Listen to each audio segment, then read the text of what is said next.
Hi there, Damien here, public speaking and performing coach, helping you overcome public speaking nerves and anxiety. In my last video, I gave you a tip to help you calm some of those public speaking nerves that you might be feeling. Those nerves and those symptoms include a rapidly beating heart, a dry mouth, an inability to concentrate, maybe you can't focus, maybe your hands are sweating and your hands are just shaking, maybe you just feel sick and you have butterflies in your stomach. And I gave you a very, very quick question to ask yourself when you're feeling those symptoms. And that question was, is this thought rational? Is what I'm thinking rational? Now, questioning whether what you're thinking is rational will immediately move the mind out of that fearful future, and it will encourage the mind to inquire into actually what is happening. Now, I'm going to talk you through this process. This is something that I do with coaching clients to help them overcome public speaking, performing anxiety. And I'm going to show you exactly how you can do this yourself. So, let's say you've been asked to lead a Zoom call at work. It's in front of 10 people. You have to be on Zoom. Maybe you have to be presenting to people also face to face. Or maybe everybody's remote. As soon as you've been told this, let's imagine you start to experience the usual dread and terror associated with public speaking. You start to think, oh, I don't know if I can do this. What if it all goes wrong? What if they don't like me? You start to feel more and more nervous. You start to feel more and more anxious. So let's say that's the scenario that is set. Now you're in that scenario. Now I want you to ask yourself, okay, what thoughts are coming up? So the first thought that comes up may be, I don't think I can do this presentation. I'm not good enough to do this presentation. Okay, let's work with that one. I can't do this presentation. I'm not good enough. I'm not skilled enough. Okay, now the first thing you're going to ask yourself is that thought rational? You're going to stop for a moment. Okay, so I don't think I'm good enough to do this presentation. Is that thought rational?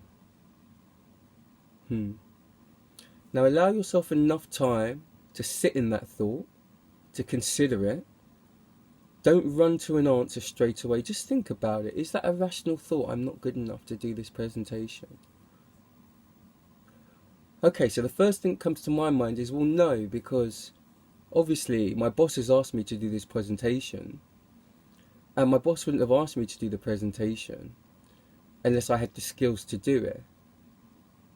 So what they've asked me to speak about is within the scope of my job. Nobody's asking me to speak about something that's completely foreign to me. So it isn't 100% rational to think that I don't have the skills for this, because I do. Now, of course, you can apply this to your own situation. Maybe you're a student giving a college presentation. Maybe you're giving a speech. Think about the ways in which what you're thinking may not be rational. Let's take another example. Let's say you've been asked to give a speech at a wedding. You're the best man. You have to speak and it's going to be in front of 500 people. All of the eyes are going to be on you. It's going to be intense. Again, immediately you start feeling anxious. You start feeling nervous. You don't want to do that. The thought that comes to your mind is, I can't speak in front of that many people. I don't have the skills to speak in front of that many people. I'm going to mess it up. Okay? So we'll work with that one. I'm going to mess it up. I can't speak in front of so many people. So then we ask ourselves, is that thought rational? Is that thought rational that I don't have the skills to speak in front of that many people? Okay, so let's think about that. Well, it seems rational, but I guess I can speak.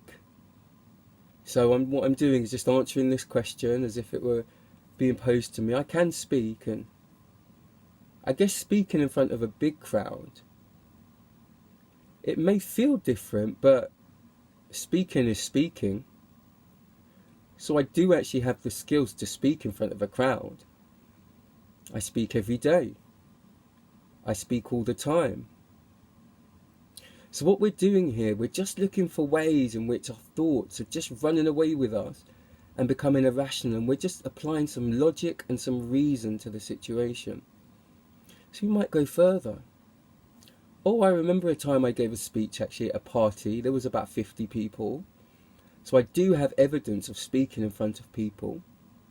I had to do a final presentation in front of the whole year at university, and that was at least 200 people in that auditorium. So I have done it before. So what you're doing is you're finding examples of how your thought, your initial thought, is not rational. So I'm going to keep this video short, but I want you to try that for yourselves. When the anxiety, when the nerves, when the feelings of fear arise, stop and ask yourself, is this thought rational? And then you're going to ask yourself, okay, how is this thought not rational? And then you're going to walk your way through that. Let me know how you get on in the comments. Please like and subscribe this video. It really helps with the algorithm. And I will see you for more tips next time. Thank you.